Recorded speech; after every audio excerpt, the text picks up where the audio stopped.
అందరికీ నమస్కారం. రీసెంట్గా గవర్నమెంట్ రెంటల్ డిజిటల్ ఒక ఫార్ములాను అయితే తీసుకురావటం జరిగింది. దాని డీటెయిల్స్ తెలుసుకుందాం. వీటి వల్ల ఏమైనా యూస్ ఉందంటారా?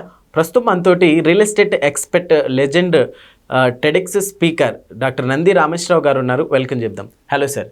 హలో సార్, దీనివల్ల అసలు ఏమైనా యూస్ ఉందంటారా?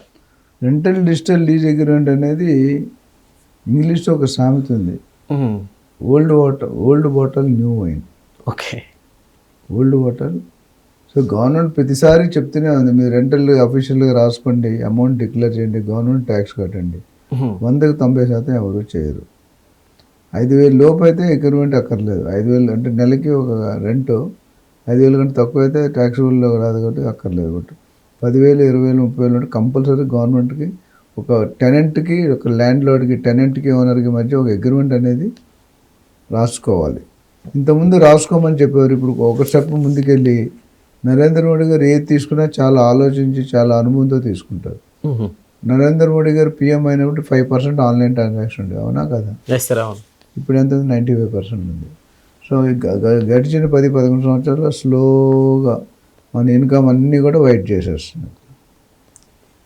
ట్యాక్స్లు కట్టాలి. ఆన్లైన్ అంటే నువ్వు ఎక్కడొచ్చింది, నీకు ₹1,00,000 శాలరీ అనుకో, 5 లక్షలు ఖర్చు పెడితే ఎట్లా? సోర్స్ చూపించాలి కదా. సో యాక్చువల్లీ టెనెంట్కి, ఓనర్కి కూడా ఇది మంచి సన్నివేశం. ఎందుకంటే ఇప్పుడు సపోజ్ గవర్నమెంట్ ఏమైనా 2 నెలల కంటే అడ్వాన్స్ ఎక్కువ తీసుకోకూడదు అంటుంది, రైట్? చాలామంది 6 నెలలు, 5 నెలలు, 3 నెలలు కూడా బెంగళూరులో అయితే 1 year తీసుకుంటున్నారు. రెండోది 5% కంటే ఎక్కువ సంవత్సరానికి ఇంక్రీజ్ చేయకూడదు. మూడోది కమర్షియల్ అయితే 6 నెలలు అడ్వాన్స్ తీసుకోవచ్చు. ఓకే, ఇట్లాంటి కొన్ని కండిషన్లు పెట్టారు. అయితే రాసుకోకపోతే సపోజ్ బయర్ అనేవాడు 2 నెలలు అడ్వాన్స్, టెనెంట్ అనేవాడు 2 నెలలు అడ్వాన్స్ ఇచ్చాడు, ఖాళీ చేసినప్పుడు 4 నెలలు ఇచ్చా అంటాడు. ఓనర్ పరిస్థితి ఏంటి? సార్, అట్లానే నేను ఇల్లు మంచిగా ఫర్నిషింగ్ చేసి కొత్త సోఫాలు, కొత్త బెడ్లు, కొత్త డ్యామేజ్ చేశాడు, నువ్వు ఇంతే ఇచ్చావు అంటాడు. ఎలా? అందుకని ఫోటో తీసి పెట్టుకోవాలి. సో ఇలాంటివి మనం చెప్పుకుంటూ పోతే వాస్తవం 100 ఎగ్జాంపుల్స్ చెప్తా. కార్ పార్కింగ్ నువ్వు 2 ఇస్తాను, 1 ఇచ్చావు అంటాడు. మెయింటెనెన్స్ నువ్వు 3,000 చెప్పావు, నా దగ్గర 5,000 ఇచ్చాను అంటాడు. అంటే ప్రతి పాయింట్ కూడా ప్రూఫ్లో అయితే మనం 80% లిటిగేషన్ ల్యాండ్స్లో, ఎందుకంటే మన పరిస్థితి అట్లా ఉంది. సార్, ఈ డిజిటల్ అగ్రిమెంట్స్కి మామూలుగా ఎలాంటి బెనిఫిట్స్ అంటే నిజంగా చాలా బెనిఫిట్స్ ఉన్నాయని చెప్పుకోవచ్చు కదా? అదే బెనిఫిట్స్ అంటే ఫస్ట్ క్లారిటీ, నువ్వేం మాట్లాడావు నేనేమంటాడు. నేను ఆల్వేస్ చెప్తాను, ఇల్లు కట్టి చూడు, పెళ్లి చేసి చూడు. అందుకని పెళ్లికి ఇల్లుకి కంపేర్ చేస్తాను. పెళ్లిలో నీకు పెళ్ళి అయితే కట్నం ఎంత ఇస్తారు అని అడుగుతావు. తర్వాత కార్ పార్కింగ్ ఎంత, నాకు వెహికల్ ఏమి, మా అల్లుడికి ఏం వెహికల్ ఇస్తారు. రెండోది తర్వాత సార్ ఏమి ఇస్తారు. సార్ అంటే తెలుసు, మంచం సార్ అంటారు. రియల్ ఎస్టేట్లో బేస్ ప్రైస్ మాట్లాడుతాం, కట్నం బదులు బేస్ ప్రైస్. ఇక్కడ పార్కింగ్ బదులు కార్ పార్కింగ్ ఎన్ని ఇస్తారు, ఎంత రేటు. అక్కడ సారీ బదులు ఇక్కడ ఎమ్యూనిటీస్ మాట్లాడతారు. అట్లా నేను రెండింటికి పోలుస్తాను. ఒక ఇల్లు ఒక పెళ్లి చేసుకునేటప్పుడు మన అమ్మాయి తరపున, అబ్బాయి తరపున 7 తరాలు ఇటు 7 తరాలు అటు చెక్ చేస్తాం.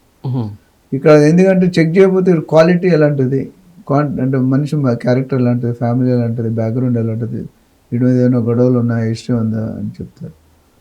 దీంతో పాటు రాసుకుంటే వల్ల ఎవరేమన్నారనేది పేపర్లో నిక్కచ్చిగా ఉంటుంది. ఓకే, ప్లస్ చాలా వరకు ఓనర్స్ కానీ టెనెంట్స్ కానీ రెంటల్ అమౌంట్ ఫుల్గా డిక్లేర్ చేయట్లేదు. దానివల్ల గవర్నమెంట్కి ఆదాయం పడిపోతుంది. ఇప్పుడు ఏమన్నారంటే జనరల్గా 10 లక్షలు అంటారు బిల్డింగ్కి, 2 లక్షలు 3 లక్షలు 2 అగ్రిమెంట్లు రాసుకుంటారు, ఆఫ్లైన్ ఆన్లైన్. దాన్ని నువ్వు ఆఫ్లైన్ అడుగుతున్నాను గోల్డ్ గురించి అట్లా. సో గవర్నమెంట్ ఏమందంటే రేపొద్దు 3 లక్షలు రాస్తావు, రేపొద్దు ఖాళీ చేసినప్పుడు అంతే ఇస్తాడు. నీకు ఇవ్వాల్సిన 10 లక్షలు ఇవ్వడు. నువ్వు అడుగులేవు, ఎవరిని అడుగుతావు?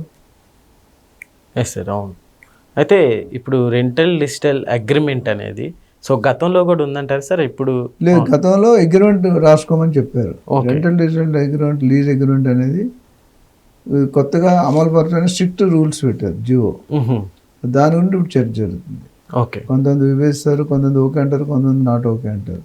బట్ ఏదైనా నా సజెషన్, నా ఎక్స్పీరియన్స్ రాసిన 3 దశాబ్దాల్లో చూసుకుంటే కనుక రాసుకోవడం ముమ్మాటికే మంచిది. ఓకే, ఎందుకంటే ఈరోజు మంచిగానే ఉంటారు, 4 సంవత్సరాలు అయిన తర్వాత ఒక డిఫరెన్స్ వస్తుంది. వీడు మంచోడు కదని చెప్తారు, వాడు మంచి. ఇప్పుడు అందుకని మనం ఏం చేస్తుంటే ఎవరైనా టెనెంట్ వస్తే నీ పాత ఓనర్ నెంబర్లు ఇస్తావా అని అడుగుతాం.